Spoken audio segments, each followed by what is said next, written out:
The scene opens with Lemuel Gulliver, a failed man who wakes up in his messy New York apartment and starts his morning routine.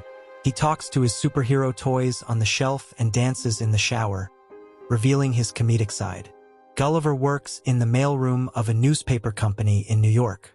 That day, he meets a new employee named Dan and becomes friends with him. Gulliver is Dan's boss in the mailroom. While delivering the mail, they run into Darcy Silverman, a journalist and Gulliver's old crush. He's been in love with her for years but never confessed. Later, Dan announces that he was promoted to head of the mailroom on his first day. Gulliver, who has been working there for 10 years, isn't respected by anyone. Dan tells Gulliver he's afraid to speak up and will never progress in life beyond his mailroom job.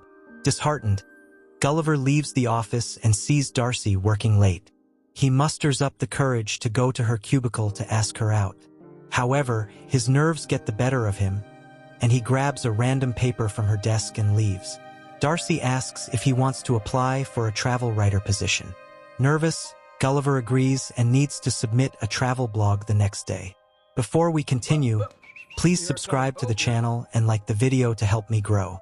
Continuing, at home, he copies and pastes various articles from the internet for the blog. The next day at work, he hands it to Darcy, who is impressed with his writing skills and gives him a new assignment. Travel to the Bermuda Triangle and write an article about the legends of the ships that mysteriously disappear there. To impress her, Gulliver agrees. Darcy arranges a contact and a boat for him. Gulliver flies to Bermuda the next day, where he is met by a man who shows him how to use the automated boat. Gulliver sails alone, reading magazines about building robots and drinking several cans of soda. He soon falls asleep and wakes up to see a huge wave in front of him. When Gulliver opens his eyes, he can't move and sees tiny men on his chest. The leader introduces himself as Commander Edward Edwardian of Lilliput. The camera shows a crowd of small people around Gulliver. He is tied to the ground with ropes and wood. Edward calls Gulliver a beast.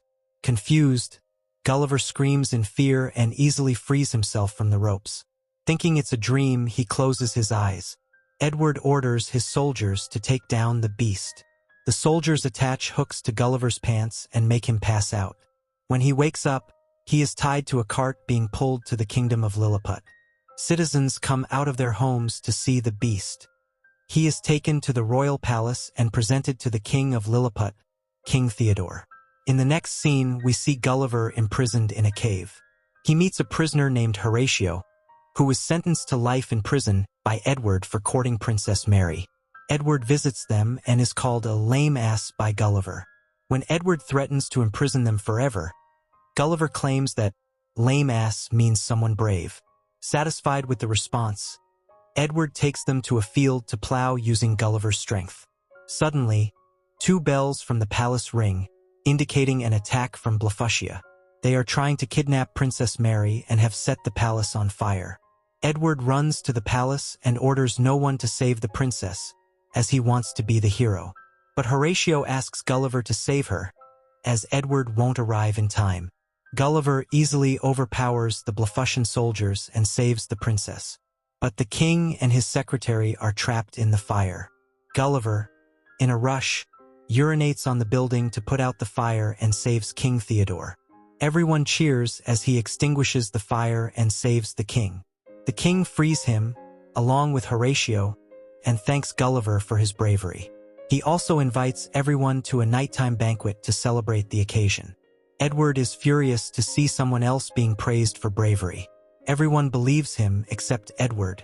The next day, the inhabitants of Lilliput build a huge house for Gulliver with all the facilities he didn't have in New York. The king sends a search team to look for his wrecked boat at Gulliver's request. He also has a theater built for everyone in the kingdom. Then, he presents a drama about the sinking of the Titanic, claiming it to be the story of his life. Everyone is amazed by the tragic life he says he has had. Speaking of epic stories, did you know that in this movie, actor Jack Black improvised much of his dialogue to give his character a more authentic and funny touch? That's something I would definitely do. Improvise to bring humor and authenticity. On the other hand, something I wouldn't do is try to put out a fire in such an unconventional way as Gulliver did. It would be better to find a more effective and hygienic method. Later, Horatio asks for Gulliver's help to impress Princess Mary. The two go to the palace, where a hidden Gulliver gives Horatio the lyrics to Kiss by Prince, making the princess start to fall for him. However, their moment is interrupted by Edward, who is supposed to marry her as the bravest in the kingdom, although she can't stand him. Meanwhile, a search team finds Gulliver's destroyed boat with Coca-Cola cans. To his joy, Gulliver's phone still works, revealing 12 angry voicemails from Darcy about his plagiarized article, forcing her to follow his trail to the Bermuda Triangle. Gulliver decides to stay in Lilliput permanently, much to Edward's dismay. The king, trusting Gulliver, promotes him to general, demoting the jealous Edward to vice-general. Edward sabotages Lilliput's defenses, allowing the Blefuscians to attack. Gulliver nervously but effectively defends the kingdom, becoming its hero. The Lilliputians pamper Gulliver, even building a model of Times Square for him.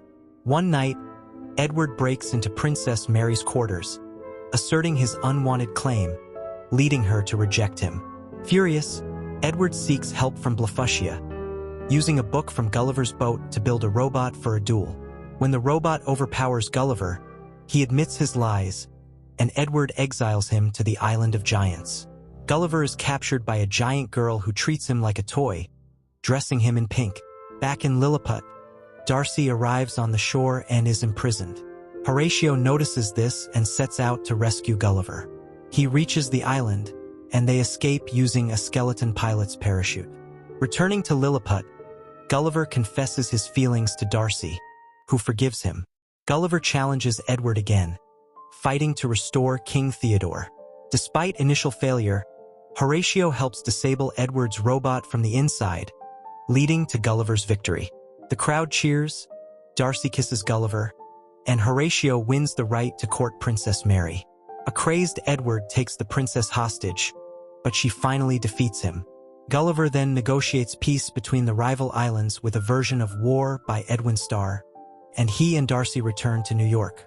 Gulliver becomes a travel writer, leaving his mailroom job behind, and he and Darcy walk out of her office hand in hand. Another amazing fact is that in this film, Jack Black's comedic influence is evident, blending humor and adventure. Honestly, I would never have dueled Edward without a backup plan. Instead, when Edward challenged Gulliver to the duel, I would have tried to distract Edward with a false peace proposal while secretly calling for reinforcements, something safer. What I like about Jack Black's movies is that he's himself in most of the roles he plays. He just uses his humor, which I personally enjoy. Stay well, folks, and I'll see you in the next story. And I gotta tell you, it was perfect. Perfect.